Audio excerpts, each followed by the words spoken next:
ఓం శ్రీ గురుభ్యో నమః. హరి ఓం. జగతం పితరం వందే పార్వతీ పరమేశ్వరం. వక్రతుండ మహాకాయ కోటి సూర్య సమప్రభ నిర్విఘ్నం కురు మే దేవ సర్వకార్యేషు సర్వదా.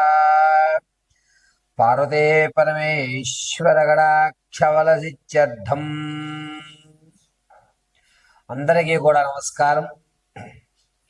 నూతన సంవత్సరమనే కాదు, ప్రతి సంవత్సరంలో కూడా గోచార రీత్యా కానీ వ్యక్తికరమైనటువంటి జాతకంలో కానీ ఏ గ్రహాలు ఉన్నతమైన స్థాయిలో ఉన్నా, ఏ స్థితిగతులు మనకు మారుతున్నా, చాలా మంది అనేక మంది జ్యోతిష్యులకు చూపించి తమ జాతకంలో దోషాలు పరిష్కారాలు ఆలోచిస్తున్నా సరే ఎవ్వరికి అంతుపట్టకుండా తన ఆర్థిక స్థితి దిగజారుతూ ఉన్నతమైన స్థితిగతులన్నీ కూడా తారుమారవుతూ బళ్ళు వాడలు వాడలు బళ్ళుగా మారుతూ, అరే ఒకప్పుడు నేను రాజులా బతికేవాడిని, నా దగ్గర 10 మంది తినేవారు, అందరూ నన్ను మోసం చేస్తున్నారే, నేను 10 మందికి పెట్టే చెయ్యే తప్ప ఎక్కడా కూడా ఎవ్వరికి నేను అన్యాయం చేయలేదు, అటువంటి నాకే నా జాతకంలోనే ఎందుకు ఇన్ని విపత్తులు జరుగుతున్నాయి, ఈ రోజున ఆర్థిక పరిస్థితి ఇది ఇంత దిగజారడానికి కారణం ఏమిటి అని అనేక మంది జ్యోతిష్యుల్ని మీరు సంప్రదించిన, ఎన్ని యజ్ఞ యాగాది దేవాలయ క్షేత్రాలు దర్శనం చేసిన మీ స్థితిగతులు మారకపోవడానికి ప్రధాన కారణం అనేటువంటిది ఒకటి ఉంటుంది. ఆ ప్రధాన కారణమే నరఘోష. ఈ నరఘోష అనేటువంటిది ఏమిటి? జాతకం ఎంత అభివృద్ధిలో ఉన్నా సరే మన స్థితిలో ఎందుకు తప్పుడడుగులు వేస్తున్నాము అనేది ప్రధాన కారణం ఏమిటంటే ఈ ఘోషా పరిమాణమే. మన శాస్త్రాల్లో కూడా నరఘోషకి నాపరాలున్నా సరే బద్దలైపోతాయి అనేటువంటి సామెత ఉంటుంది. అసలు ఈ నరఘోష అంటే ఏమిటి? ఈ నరఘోష నుంచి మనం ఏ విధంగా తప్పించుకోవాలి? నరఘోష పోవడానికి చాలా మంది గుమ్మడికాయ కడుతుంటారు, నిమ్మకాయలు కడుతుంటారు, అదేవిధంగా పచ్చిమిరపకాయ నిమ్మకాయ ధారంగా చేసి కడుతుంటారు. అసలు ఏమి కడితే నరఘోష పోతుంది గురువు గారు? వాటి గురించి మనం పరిశీలన చేద్దాం. నేను చెప్తున్నది ఖచ్చితంగా చెప్తున్నాను, 100% ఏ ఇంట అయితే నరఘోష ఉంది అని మీరు బాధపడుతున్నారో, ఎవరైతే స్థితిగతులు మారడం లేదు అని బాధపడుతున్నారో, అయ్యా మేము ఆర్థికంగా దిగజారిపోతున్నాము, మాకు సరైన మార్గం కనిపించే విధంగా చూడండి గురువు గారని ఎవరైతే అనుకుంటున్నారో వారికి నేను చెప్పే రెమెడీస్ ఖచ్చితంగా పనిచేస్తాయి. అద్భుతమైన ఫలితాలు మీకు ఇవ్వడం జరుగుతుంది. వాస్తవానికి నరఘోష అనేటువంటిది ఏ విధంగా ప్రారంభమవుతుంది అంటే, కొంతమంది వ్యక్తులు మనతో పాటు ఉంటూ అమ్మవారి అనుగ్రహం కలిగి అతని జాతకం ప్రభావం వల్ల ఒక ప్రమోషన్ రావడం, లేదా సెకండ్ ఇన్కమ్ జనరేట్ అవ్వడం, లేదా భార్యాభర్తలు కానీ బంధువర్గాల్లో కానీ నేను సపోర్ట్ ఉంటాను బిజినెస్ పెట్టు అని చెప్పి అతను బిజినెస్లోకి రావడం జరుగుతుంది. బిజినెస్లోకి వచ్చిన తర్వాత ఆ వాతావరణానికి అనుకూలంగా ఇతను తన డ్రెస్ సెన్స్ అనేటువంటిది మారుస్తాడు, ఆహార్యం మారుస్తూ ఉంటాడు, ఆకరణ మారుస్తాడు, మాట తీరు మార్చుకోవడం జరుగుతుంది. దీంతో మనతో పాటు తిరిగిన వాడు నిన్నటి వరకు మనలా ఉండి ఇప్పుడు అతను ఉన్నతంగా మారిపోతున్నాడే అని ఈర్ష అనేటువంటిది ముందు ప్రబలుతుంది. ఎందుకంటే మనం ఒక బిజినెస్ కానీ, ఒక వ్యాపారం కానీ, లేదంటే కనుక ఒక ఉద్యోగం కానీ ఏర్పడిన తర్వాత కొంత టైం ఆ పీరియడ్కి ఇవ్వాల్సి వస్తుంది. అంతేగాని ఇంతకు ముందు తిరిగినటువంటి స్నేహితులతో తిరగడానికి ఉండదు. వీడు మనల్ని పట్టించుకోవడం మానేశాడు అని ఆ వాడి మీద వీడు గొప్పడైపోతాడు అనుకుంటున్నారా, వీడు నాకన్నా గొప్పడైపోదాం అనుకుంటున్నాడా అనేటువంటి ఈర్ష ప్రారంభమయ్యి పదే పదే పదే ఆడు బాగోకూడదు, ఆడు కూడా మనతోటే తిరగాలి, ఆడు ఇప్పుడు మనతోటే ఉండాలి, ఏంటాడు ఈరోజు బిజినెస్ పెడితే కుమ్ములు వచ్చేసాయా అనేటువంటి దాంతో ప్రారంభమైనదే నరఘోష. ఒక వ్యక్తిని నాశనాన్ని 10-15 సార్లు రోజుకి తలుచుకుంటూ ఉండడం వల్ల జరిగేటువంటి ప్రకరణ. ఇది నరఘోషకి బీజం. సరే గురుగారు, మరి అలా అనుకుంటే మనకు ఎదగాలి కదా, ఆ ఘోష నుంచి ఏ విధంగా తప్పించుకోవాలి అని అంటే, మొట్టమొదటగా మనం అభివృద్ధి చెందాలి అనుకుంటున్నప్పుడు దైవానుగ్రహానికి సంబంధించినటువంటి మంత్ర జపాన్ని కానీ, లేదా మీరు స్థితి మార్చుకోవాలనుకున్నప్పుడు ఇంట్లో ఆవు పిడకతో దాసిన చెక్క, ఇలాచి, మిరియాలు బాగా దంచి పచ్చకర్పూరము, తులసి పువ్వు వీటితో పొగ వేయాలి. ఈ పొగ వేయడం వల్ల మీ మీద ఈర్ష అనేటువంటిది ఎదుటి వ్యక్తికి రాదు. మీతో పోలే బాగుపడదా అనుకుంటున్నాడు, వాడు బాగుపడ్డాడు అనుకో, నన్ను కూడా పార్ట్నర్ చేసుకుంటాడు, నాకు ఒక అవకాశం కల్పిస్తాడు. ఈ విధంగా మారే అవకాశం మన ఇంటి వాతావరణం మనకి కలగజేస్తుంది. ఇది మొట్టమొదటిగా జరిగేది. 2, ఎప్పుడైతే ఈర్ష అనేటువంటిది లేదో అప్పుడు మన గురించి మిగిలిన వాళ్ళందరూ కూడా పాజిటివ్గా ఆలోచించడం మొదలు పెడతారు. ఇక ఘోష వచ్చింది, గురుగారు మేము ఇంతకుముందు బాగా సంపాదించామండి, ఈ మధ్య వాళ్ళు వీళ్ళు అబ్బో మీదేంటి ఇలా జరుగుతోంది అని చెప్పి ఏడుపు ఎక్కువైపోయిందండి అంటారు. అప్పుడు ఏం చెయ్యాలి అంటే, గుమ్మడికాయ కట్టకూడదు. గుమ్మడికాయ కట్టిన తర్వాత 6 నెలల్లోనూ 3 నెలల్లోనూ కులిపోతూ ఉంటాయి. అప్పుడు ఘోష, మనకి నరఘోష ఎక్కువైంది అనేది మనం ఐడెంటిఫై చేయాలి. అది ఒక చిన్న సాంకేతం. మన ఇంట్లో నెగిటివ్ ఎనర్జీ ప్రారంభమైంది అనేది ఎలా తెలుసుకుంటాం? గుమ్మడికాయ అనేటువంటిది కుళ్ళిపోయినా, వాటర్ కిందకు జారిపోయినా దానితో ఇది ఇంట్లో ఏదో జరుగుతోంది అని శ్రీకారం. దానికి రెమెడీ ఏమిటి అంటే, పట్టిక తెచ్చుకోండి. మీకు దగ్గరలో ఉన్నటువంటి ఏదన్నా అమ్మవారి దేవాలయంలో రేపు అమావాస్య అనగా ఈరోజు గుళ్ళో ఇచ్చేయండి. అంటే చతుర్దశి తిథి నాడు మీరు దేవాలయంలో ఇవ్వాలి. ఇప్పుడు సాయంత్రం 4:30 తర్వాత దేవాలయంలో గుమ్మడికాయ ఇచ్చేసి దాన్ని నీట్గా పసుపు రాసి బొట్టు పెట్టి పట్టిక, గుమ్మడికాయ 2 కూడా అమ్మవారి సన్నిధిలోకి పంపించేయాలి. రాత్రి చతుర్దశి తిథినంతా కూడా ఉంటుంది. ఆ అమావాస్య రోజు చక్కగా స్నానం చేసి దేవాలయానికి వెళ్ళి అమ్మవారి దగ్గర ఉన్న కుంకుమ, ఈ పట్టిక, ఆ గుమ్మడికాయ 3 కూడా ఉదయం 9:30 నుంచి 11 లోపు తెచ్చుకోవాలి. తెచ్చుకుని గుమ్మడికాయని కట్టద్దు. గుమ్మడికాయని గుమ్మం బయటగా ఒక పక్కగా పెట్టుకోండి.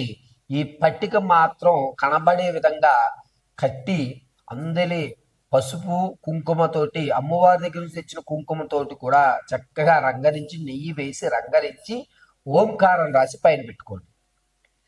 జీడి గింజ, అదేవిధంగా తామర పూస, తదుపరి గురువింద గింజ, ఎర్రటి గురువింద గింజలు, ఈ 4 వస్తువులు చిన్న మూట కింద కట్టి ఈ పట్టికకి కట్టినటువంటి దారానికి మనం కట్టుకున్నట్లయితే 190% నరఘోష ఉండదు. ఇది ఖచ్చితం. మరి బయట పెట్టిన గుమ్మడికాయ ఏం చేయాలి గురుగారు? ఈ రోజు ఉంచుకుని తదుపరి రోజు ఆ గుమ్మడికాయ మీద పచ్చకర్పూరం పెట్టి ఇల్లంతా తిరిగి ఆ గుమ్మడికాయని కొట్టేయాల్సిందే. ఇలా చేయడం వల్ల నరఘోష అనేటువంటిది ఖచ్చితంగా పోతుంది. జాతక పర్యంతం అంతా కూడా క్షేమదాయకంగా ఉన్న తర్వాత కూడా మేషం నుంచి మొదలు పెట్టుకుని మీనరాశి వరకు అనేక ఇబ్బందులు పడటానికి ప్రధాన కారణంగా నరఘోషను కూడా మనం చెప్తూ ఉంటాం. అయితే ఏ రాశి వారు నరఘోష ప్రభావం నాకు ఉంది అని భావిస్తున్నారో ఆ రాశి వారు ఏ దేవాలయాన్ని దర్శనం చేసుకోవాలి, ఏ మంత్రాన్ని మనం పట్టించుకుంటే ఈ నరఘోష నుంచి బయటపడతాము అనే విషయం మనం పరిశీలన చేసుకుందాం. మొట్టమొదటగా మేషరాశి వారు నరఘోష పరిమాణం ఎక్కువగా ఉంటే గనక, అంటే ఆ రాశి గణంలో ఉన్నటువంటి వారి నరఘోష నాకు బాగా ఎక్కువగా అనిపిస్తోంది గురుగారు, ఈ మధ్య నీరసం అవుతోంది, అనుకున్న పనులు అవ్వడం లేదు అని ఎవరైతే మేషరాశి వారు అనుకుంటున్నారో వారు ఖచ్చితంగా శివాలయ దర్శనం శివాలయంలో చండీ ప్రదక్షిణ 21 రోజులు ఖచ్చితంగా చండీ ప్రదక్షిణ చేస్తూ, ఆ చండీ ప్రదక్షిణ చేసేటువంటి సమయంలో బిల్వపత్రులు 11 బిల్వాలు చేతిలో పెట్టుకుని త్రయంబకేశ్వరాయ నమ, త్రయంబకేశ్వరాయ నమ, త్రయంబకేశ్వరాయ నమ అంటూ 21 చండీ ప్రదక్షిణ గావించి, ఆ తదనంతరం ఈ బిల్వాలను తీసుకువెళ్ళి స్వామివారి పాదాల దగ్గర పెట్టి నమస్కారం చేసుకుని, అక్కడ అభిషేకం పూర్తయిన తర్వాత భస్మాభిషేకం చేసినటువంటి భస్మాన్ని తెచ్చుకుని నుదుట పెట్టుకుంటే కనుక మేషరాశి వారికి నరఘోష పరిమాణం ఉండదు. ఇక రెండోది, వృశ్చిక రాశి వారికి నరఘోష అభిప్రాయం ఉండి, నాకు నరఘోష వల్ల నేను అనుకున్నటువంటి పనుల్లో చేయి పెట్టినా కూడా, నేను ఎంత కాన్ఫిడెన్స్తో ఏదన్నా పని ప్రారంభం చేసినా కూడా అది కొన్ని ఇబ్బందుల వల్ల పూర్తవ్వడం లేదు గురువుగారు అనేటువంటి వృషభ రాశి వారికి రెమెడీ చెప్తున్నాను. వృషభ రాశి వారు ఖచ్చితంగా అమ్మవారి దేవాలయంలో మీరు ఒక దానిమ్మకాయ తీసుకుని, ఆ దానిమ్మకాయని ఒలిచి గింజలు ఉంటాయి కదండి, ఆ గింజలతోటి అమ్మవారి అభిముఖంగా ఒక పళ్ళెంలో తాంబూల పూరస్మేర వదనే రక్షమాం, తాంబూల పూరస్మేర వదనే రక్షమాం, తాంబూల పూరస్మేర వదనే రక్షమాం అని చెప్పి, తాంబూల చరణం చేస్తున్నటువంటి అమ్మవారు ఏ విధంగా ఉంటుందో ఆ విధంగా భావించుకుని, ఈ దానిమ్మ గింజల్ని ఒక్కొక్కటిగా తాంబూల పూరస్మేర వదనే నమో నమః అంటూ ఒక పళ్ళెంలో ఉంచి, ఆ పళ్ళాన్ని అమ్మవారికి నైవేద్యంగా సమర్పించి ఆ పదార్థాన్ని మీరు స్వీకరించండి. ఇలా రోజు చేయాలి. ఈ వృషభ రాశి వారు అమ్మవారి ధ్యానం చేస్తున్నప్పుడు సాయంత్రం వేళ భోజనం పనికిరాదు. ఇలా చేస్తే కనుక 2026లో వృషభ రాశి వారికి అద్భుతంగా కలిసి వస్తుంది. నరఘోష అనేటువంటిది దూరం అవుతుంది. ఇక మిథున రాశి వారి విషయానికి వస్తే, తులారాశి వారికి నరఘోష పరిమాణం నుంచి బయటికి ఎలా వెళ్ళాలి? ఏ పనులు మొదలు పెడుతున్నా కూడా చెడు స్నేహాలతోటి సతమతం అవుతూ ఎటువంటి ఖచ్చితమైన నిర్ణయం తీసుకోవాలో తెలియక ఇబ్బంది పడుతున్న వారికి అద్భుతమైన రెమెడీలు చెప్తున్నాను, జాగ్రత్తగా వినండి. తులారాశి వారి జాతకం ఎలాగన్నా ఉండేవండి, ఈ సంవత్సరమంతము కూడా లక్ష్మీ నరసింహస్వామి ఆరాధన చేయగలిగితే వచ్చేటువంటి మార్చి 23వ తారీఖు నుంచి తులారాశి వారికి అద్భుతంగా కలిసి వస్తుంది. అది కూడా ఈ జనవరి 20వ తారీఖు నుంచి మీరు లక్ష్మీ నరసింహస్వామి ఆరాధన చేస్తే మాత్రమే నీకు అద్భుతంగా కలిసి వస్తుందని కంఠావధంగా చెప్పడం జరుగుతుంది.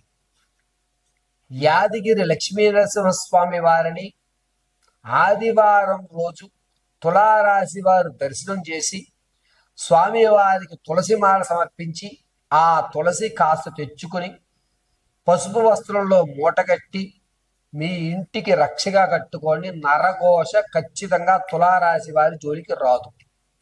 ఇక మనలో ఒక పాజిటివ్ ఎనర్జీ వచ్చి ఆర్థికంగా ఈ సంవత్సరంలో తులారాశి వారు నిలబడాలి అంటే కనుక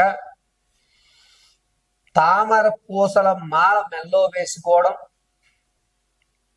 ఉదయం లేచి స్నానం ఆచరించిన తదనంతరము చక్కగా కుంకుమ ధారణ చేసుకుని పచ్చ కర్పూరం చేతికి ఇలా నలుపుకుని శరీరానికి రాసుకుంటూ నృసింహాయ నమః లేదా క్లీం లక్ష్మీ నరసింహాయ నమః అని 108 సార్లు పఠించుకోండి. అద్భుతంగా ఆర్థిక వ్యవస్థ మారుతుంది. అప్పుడు తీరేటువంటి మార్గాలు కనబడతాయి.